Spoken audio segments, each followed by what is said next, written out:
తాకట్లో ఉన్న మీ బంగారాన్ని విడిపించి ఆ రోజు ఆన్లైన్ రేటుకి కొంటాం. Sharma gold company. జీరో అన్నారు, హీరో అయ్యాడు. అవమానాలు ఎదుర్కొన్నాడు, అగ్ని గుండంలా మారాడు. తన కెరీర్ అయిపోయిందన్నారు, కెరీర్లోనే అత్యంత భీకరమైనటువంటి ఫామ్ను కనబరిచాడు సంజు శాంసన్. దేశవ్యాప్తంగా యావత్ ప్రపంచ క్రికెట్లోనే ఇప్పుడు మారు మోగిపోతున్నటువంటి పేరిది. ఎవరు ఊహించారు తాను అసలు ఈ వరల్డ్ కప్లో ఆడడమే ఎక్కువ, అసలు అవకాశం ఇవ్వడమే ఎక్కువ అనుకున్నటువంటి నోర్లను మూయించి ఈ సిరీస్ మొత్తానికి మ్యాన్ ఆఫ్ ది సిరీస్గా నిలిచాడంటే అర్థం చేసుకోవచ్చు. సామర్థ్యం, దృఢ సంకల్పం, ఓపికతో వేచి ఉంటే హీరోలు అవుతారనేది క్రికెట్ ప్రపంచానికి చాటి చెప్పాడు సంజు. సంజు జీవితం ఇప్పుడు ఎంతో మందికి ఇన్స్పిరేషన్గా మారబోతుంది. సంజు పట్టుదల ఎంతోమంది క్రీడాకారులకు ఆదర్శంగా నిలవబోతుంది. అవకాశాన్ని ఖచ్చితంగా ఉపయోగించుకోవడం, ఈ లక్షణాలు ఉన్న ఎవరైనా కూడా ఏదైనా సాధించగలరనడానికి సంజు ఒక చక్కని ఉదాహరణ. టీ20 ప్రపంచ కప్ ప్రారంభానికి కొన్ని రోజుల ముందు జట్టు ఓపెనింగ్ బ్యాట్స్మెన్గా తన స్థానాన్ని సంపాదించుకున్న శాంసన్ న్యూజిలాండ్తో జరిగిన టీ20 సిరీస్లో పేలవ ప్రదర్శన ఫలితంగా టీ20 ప్రపంచ కప్లో అతని స్థానమే ఎగిరిపోయింది, గల్లంతైంది. ఓపెనర్గా తన స్థానాన్ని పక్కన పెట్టేశారు. వరల్డ్ కప్లో టీంలో ఉన్నాడు కానీ మెయిన్ 11లో లేనటువంటి పరిస్థితి.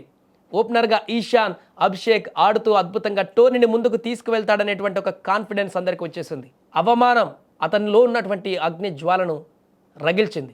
ఒక్క అవకాశం వస్తే చాలు ఆ అవకాశాన్ని అగ్ని గోళంలా మార్చేసుకుంటానని నిరూపించాడు.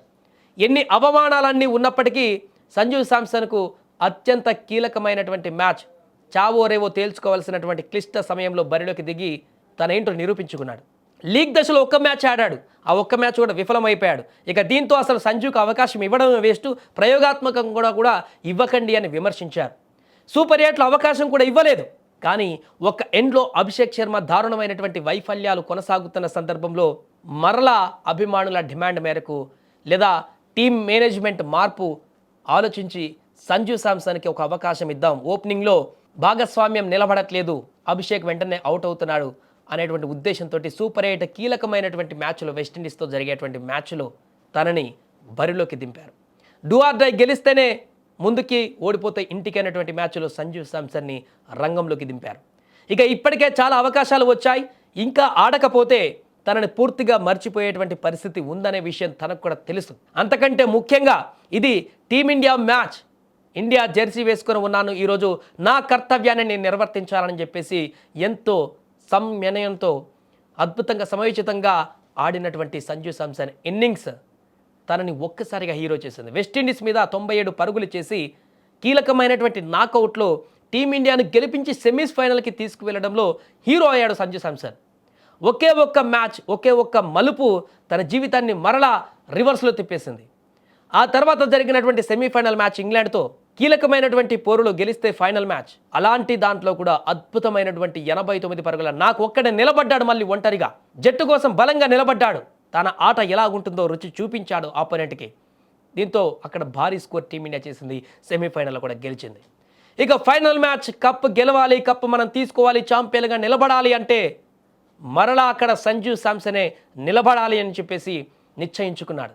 ఒక ఎండ్లో అభిషేక్ శర్మ విధ్వంసం కొనసాగిస్తుండగా మరొక ఎండ్లో నేను నా పాత్రను పోషిస్తాను, ఈరోజు ఛాంపియన్గా నిలవడానికి టీమిండియా కప్ దేశానికి అందించడానికి వచ్చినటువంటి అవకాశాన్ని నిలబెట్టుకోవడానికి, తానేంటో నిరూపించుకోవడానికి మండే అగ్ని గోనంలా దూకాడు సంజు శాంసన్. ఫైనల్ మ్యాచ్లో కూడా 89 పరుగులు చేసి వరుసగా బ్యాక్ టు బ్యాక్ హాఫ్ సెంచరీలు చేసి తన సత్తా ఏంటో, అది కూడా కీలక నాకౌట్ మ్యాచ్లో, లీగ్ మ్యాచ్ల్లో కాదు, చిన్న టీముల మీద కూడా కాదు, బలమైనటువంటి జట్ల మీద నాకౌట్ మ్యాచ్ల్లో అద్భుతమైనటువంటి బ్యాటింగ్ చేసి 300 పరుగుల స్కోర్ని, అంటే ఈ సిరీస్లోనే అత్యధిక పరుగుల జాబితాలో టాప్ 3లో నిలిచాడు సంజు శాంసన్. ఆడింది 4 మ్యాచ్లే, మొత్తం 8-9 మ్యాచ్లు ఈ టోర్నమెంట్లో జరిగితే దాంట్లో సంజు శాంసన్ ఆడింది కేవలం 4 మ్యాచ్లు మాత్రమే. ఆ 4 మ్యాచ్లకే తను 300 పరుగుల మైలురాయిని దాటి టాప్ స్కోరర్ల లిస్టులో టాప్ 3లో నిలిచాడు. అందుకే మ్యాన్ ఆఫ్ ద సిరీస్ కూడా దక్కింది. ఎందుకంటే తను వెస్టిండీస్ మీద ఆ నాక్ ఆడకపోతే మ్యాచ్ ఓడిపోయేది, టీం ఇంటికి పోయేది. సెమీఫైనల్లో సంజు శాంసన్ ఆ నాక్ ఆడకపోతే టీం ఓడిపోయేది, ఇంటికి వెళ్ళిపోయేది.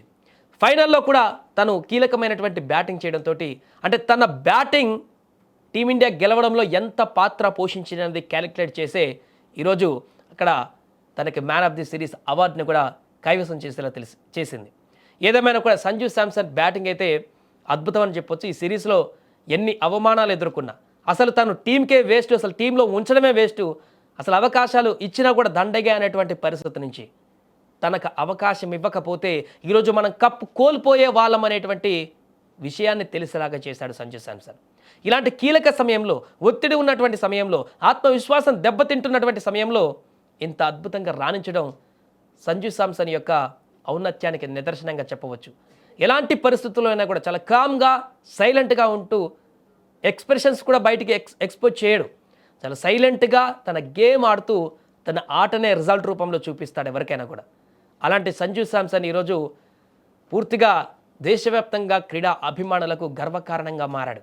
తనను తిట్టినటువంటి నోర్లే, తనను విమర్శించినటువంటి నోర్లే ఈరోజు పొగడ్తల వర్షం కురిపించేటువంటి పరిస్థితి ఏర్పడింది, పూల జల్లు కురిపించేటువంటి పరిస్థితి ఏర్పడింది.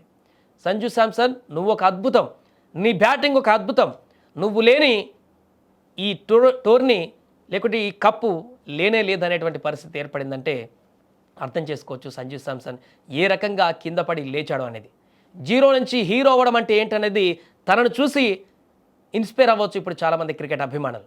ఏదేమైనా కూడా సంజు శాంసన్ పేరు ఇప్పుడు సోషల్ మీడియాలో మారుమోగిపోతుంది.